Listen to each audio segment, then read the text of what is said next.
मंडी दे विच जुड़ बैठे मेरे किसान वीरों, छोटे बड़े सब नूं सांझी है। वाहिगुरू जी का खालसा, वाहिगुरू जी की फतेह।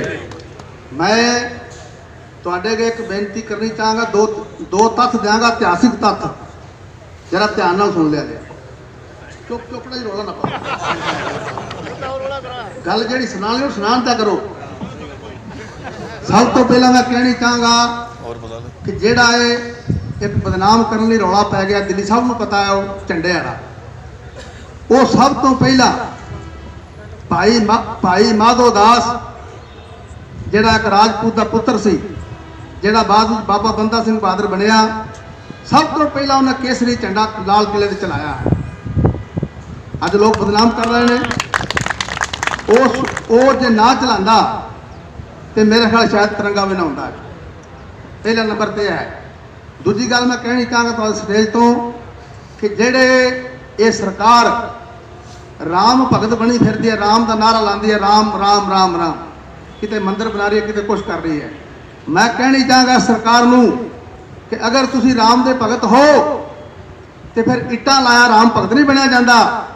उस राम की गल नूं ओहदा इतिहास पढ़ के वेखो, मन में वसाओ कि जिस राम ने जदों भगवान राम जी 14 साल का बनवास कट के अयोध्या आए तो आन के राजपाट संभालिया, तो अयोध्या वासी इकट्ठे होके भगवान राम दे कोल गए।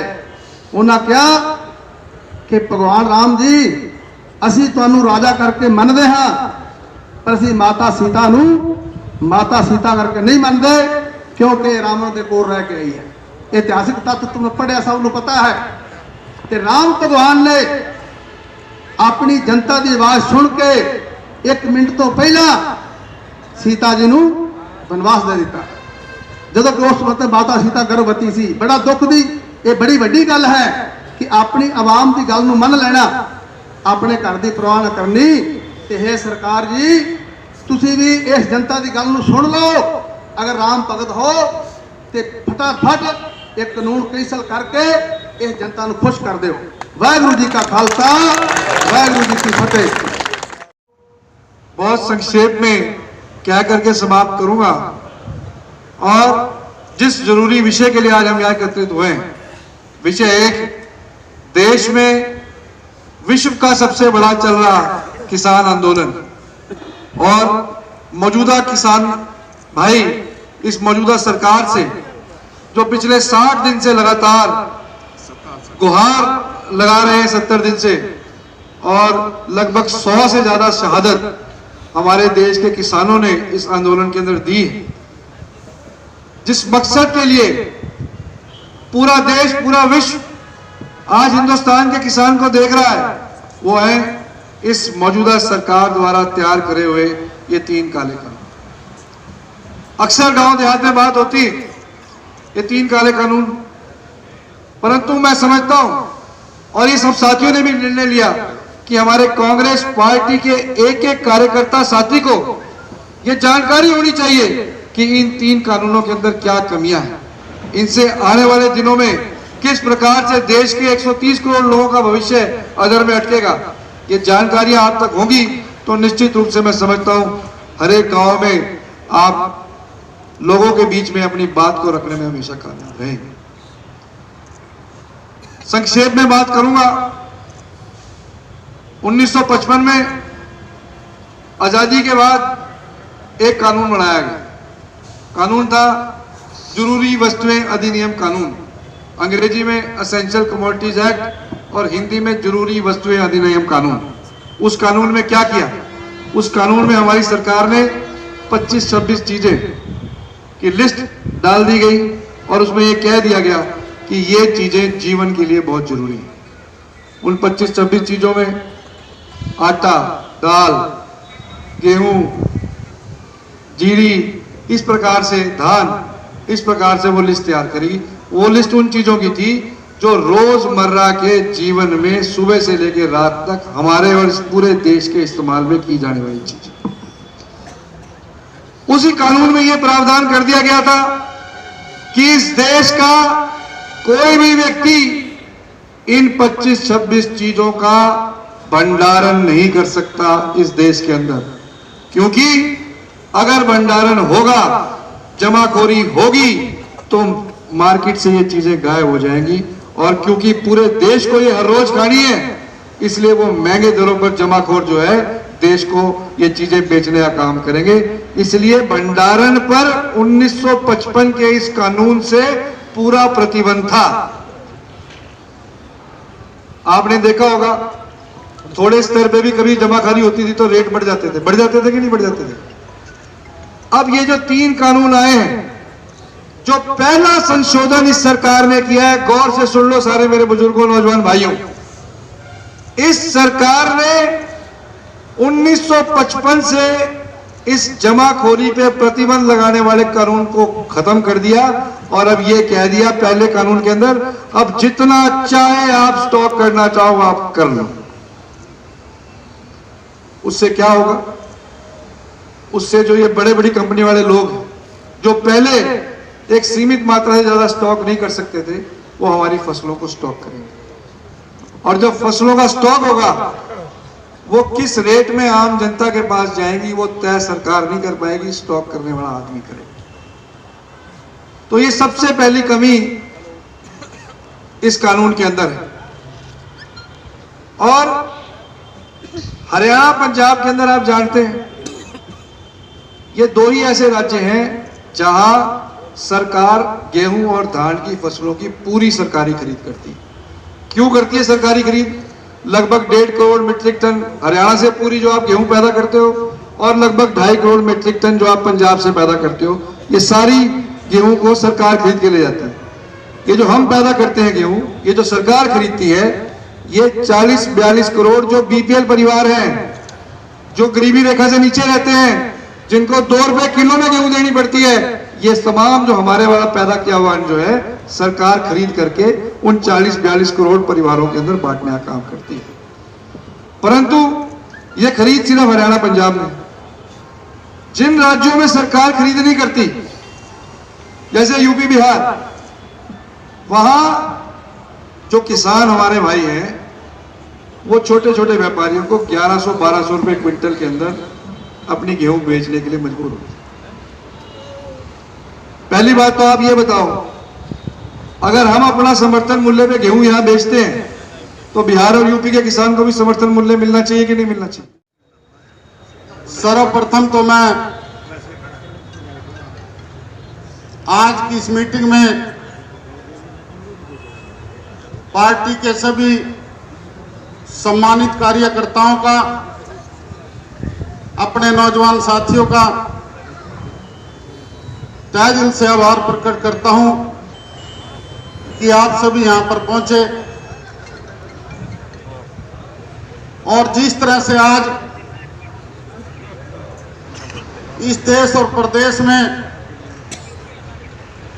किसानों का आंदोलन चला हुआ है और लगातार कांग्रेस पार्टी का भी समर्थन किसानों को मिल रहा है। हम भी लगातार आए दिन कभी सिंगू बॉर्डर, कभी टिकरी बॉर्डर, तो कभी गाजीपुर बॉर्डर जाते ही रहते हैं और यहाँ टोल बस्ताड़ा पर भी अपना किसानों का धरना चला हुआ है। तो मैं तो यही कहूंगा सभी साथियों से कि इस किसान आंदोलन में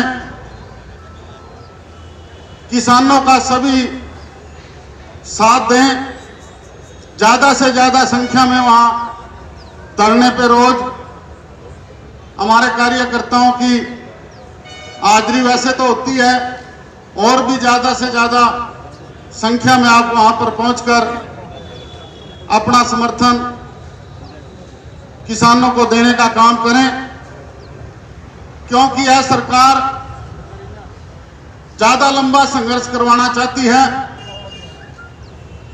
जो 3 कृषि कानून इस सरकार ने हमारे ऊपर थोपने का काम किया है, जब तक वो तीनों कानून वापस नहीं लिए जाते,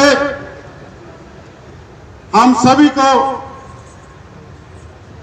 किसानों के इस आंदोलन में क्योंकि हम भी किसान हैं। राजनीति बाद में, पहले तो सभी किसान हैं और जमीन से सभी जुड़े हैं, चाहे वो मजदूर है, किसान है, चाहे वो व्यापारी है, कोई भी साथी है, कोई भी वर्ग है, सभी किसानी से जुड़े हुए हैं।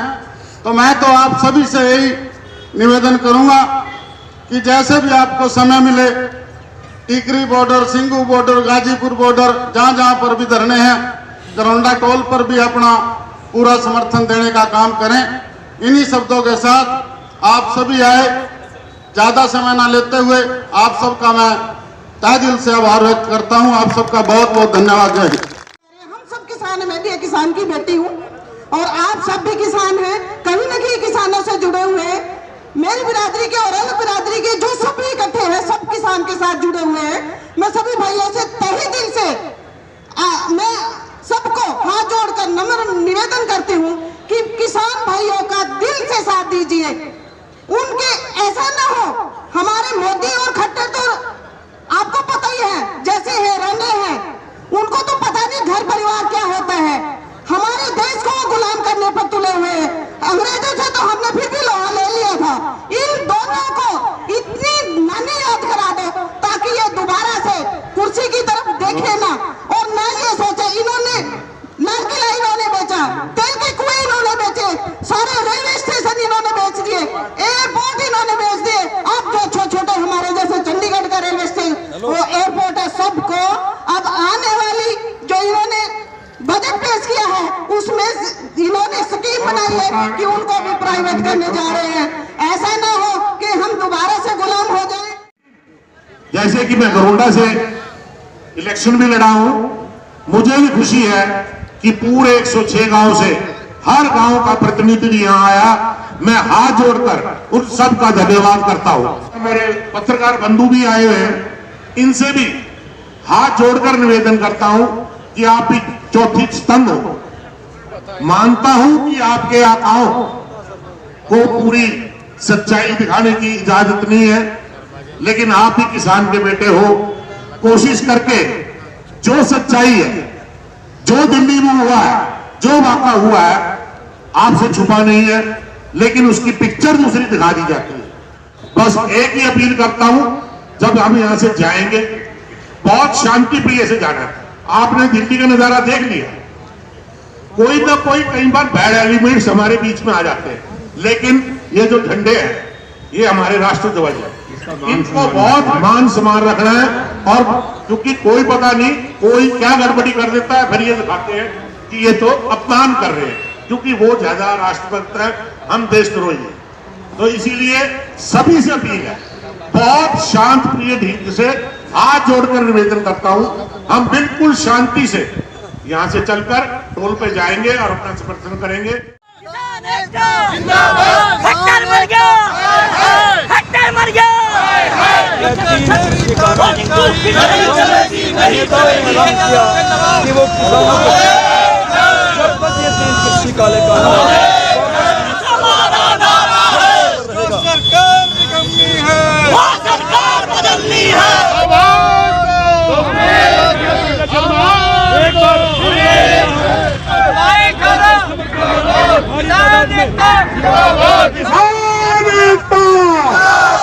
बीजेपी सरकार, बीजेपी सरकार,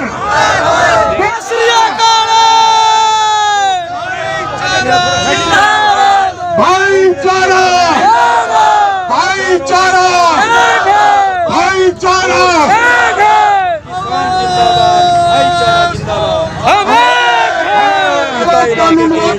और तमाम कार्यकर्ता हमारा कानून वापस दो। इस तरह से जो है मुर्दाबाद, मुर्दाबाद। भाईचारा, भाईचारा, भाईचारा, भाईचारा, भाईचारा, किसान मजदूर एकता जिंदाबाद।